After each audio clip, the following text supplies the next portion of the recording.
아이디알 건축사 사무소의 전보림 소장님과 이승환 소장님을 모시고 오늘은 이제 건축가 내지는 건축사에 대한 이야기를 나눠보는 시간입니다.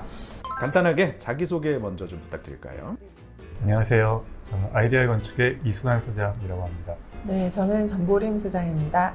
저희는 부부건축가고요. 네, 학교에서 만나서 서울대학교. 네, 서울대학교를 나왔습니다. 서울대학교 대학원 둘 다 대학원 나왔고 연구실은 다르지만 대학원을 나왔고 네. 그리고 실무를 한참 하다가 건축사 자격증을 따고 영국에 가서 한 5년 정도 영국에서 공부도 좀 하고 일도 하고 같이 설계사무소를 차려서 지금까지 운영을 하고 있고요. 네. 네. 이 건축 분야의 또 장점, 이 매력 이런 것도 좀 말씀해 주시죠. 건축은 주어진 일을 하는 걸로 끝나는 게 아니라 건축가가 자기의 마음을 주는 일이거든요. 내가 상상했던 것이 실현되는 것을 보는 거. 그동안에 그 프로젝트를 하면서 겪었던 수많은 그 난관과 그 고민의 순간들이 이렇게 일거에 해소되는 것 같은 그런 쾌감을 주기 때문에 네. 그런 기분이 제일 좋은 것 같아요. 외국에 나가면 건축물 너무 아름다운 것들 많은데 우리나라 뭐 이렇게 그냥 좀 삭막할까? 이런 느낌을 받는 이유가 있을까요? 그러니까 철저하게 부동산적인 가치로만 그 판단하는 경우가 많기 때문에 내가 사용하겠다라는 건물이 많으면은 지금과 같은 상황이 되지 않을 것 같은데 그 반대여가지고 외관에 상대적으로 좀 신경을 덜 쓰는 그런 건물들이 대부분인 것 같아요. 근데 앞으로도 우리나라 사람들 보면 지금 많이 취향들이 올라가고 있고 미술 작품에 대한 맞아요. 관심이 네. 많아지고 하니까요. 향후에 우리 아이들 세대에는 좀 더 멋진 건물들이 나오지 않을까 하는 생각이 됩니다. 건축가랑 건축사랑 건축 설계사는 이게 뭐 어떻게 다르고 정확한 용어가 뭔지 좀 궁금합니다. 건축 설계사라는 말은 사실은 정식 용어는 아니고 자격을 갖춘 건축 설계를 하는 사람을 일컫는 말이 이제 건축사라는 말이 있고요. 일반 사회적으로 통용되는 말로는 이제 건축가라는 말이 있는데, 그래서 건축가는 자기의 작업 세계를 가지고 있는 사람한테 써야 되는 말이라고 생각하시면 될 것 같습니다. 단순한 집부터 시작해가지고 큰 구조물 여러 가지 건축물들이 모두 다 그 건축사분들이 들어가야 되는 건가요, 법적으로? 그렇죠. 예외가 있긴 하지만 일반적인 건축물이라고 하면은 모두 다 건축물 대장을 띄웠을 때 설계한 사람 이름에 건축사가 들어가요. 중고생들이 그런 건축사가 되려면 또는 더 넘어서 이제 건축가까지 가려면은 어떤 공부의 과정을 거쳤을 때 이렇게 도달할 수 있는지 좀 말씀 부탁드립니다. 그 건축학과에 입학을 해서 건축 관련 회사에서 3년의 실무 교육을 실무 그 수련을 한 다음에 그 건축사 시험을 봐서 합격하면 자격증을 받을 수 있습니다. 그 다음에 책을 꼭 소개해주고 싶으시다고 해서 책도 좀 여쭤보고 싶어요. 어떤 책인가요, 소장님? 제가 아이가 셋인데 셋. 네. 나중에 아버님. 네.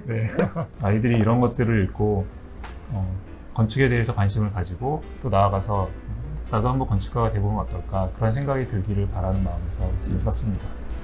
지능검사라든지 여러 가지 진로검사, 적성검사를 해보면 그쪽에 정말 최적합인 친구들이 있거든요.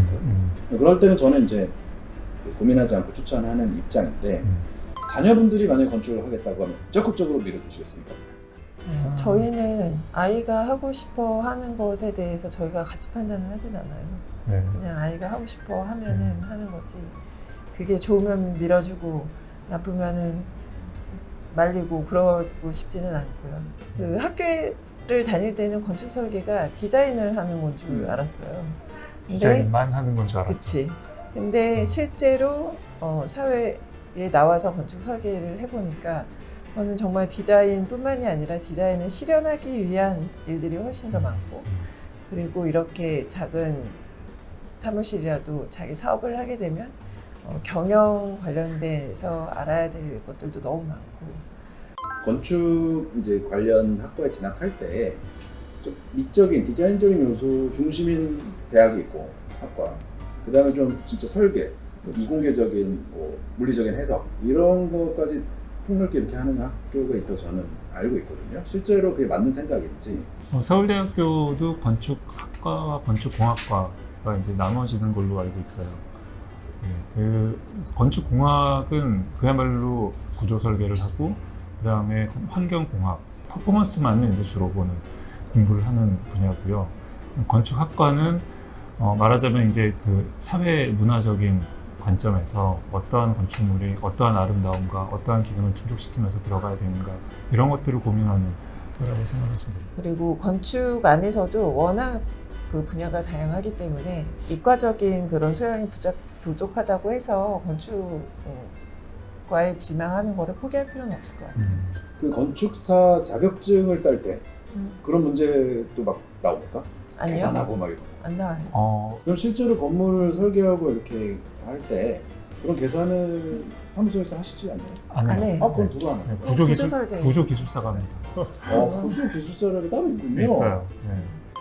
앞으로 이 청소년들 건축에 대해서 꿈을 꾸고 또 관심을 가지고 공부하고 있는 청소년들한테 한 말씀, 건축 분야에 관련돼서 한 말씀, 그리고 공부의 중요성, 청소년의 공부의 중요성에 대해서 한 말씀 이렇게 좀 부탁드리겠습니다. 건축가를 꿈꾸고 있다면 건물을 많이 보러 다녔으면 좋겠어요. 그리고 책을 많이 읽었으면 좋겠어요. 그 분야가 뭐가 됐든 타인의 삶을 경험하고 세상을 더 넓게 알아갈 수 있는 책이라면 어떤 것이든 많이 읽었으면 좋겠다는 이야기를 꼭 드리고 싶습니다.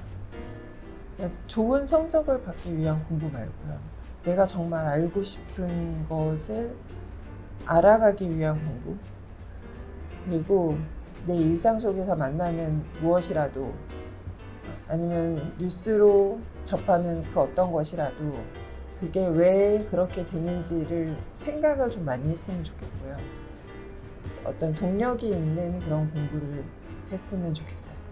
건축 분야에 대해서는 또 제가 잘 몰랐던 호기심 같던 부분들 말씀 많이 듣게 돼서 참 즐거웠던 시간인 것 같습니다. 인터뷰에 응해 주셔서 대단히 감사합니다. 네, 감사합니다.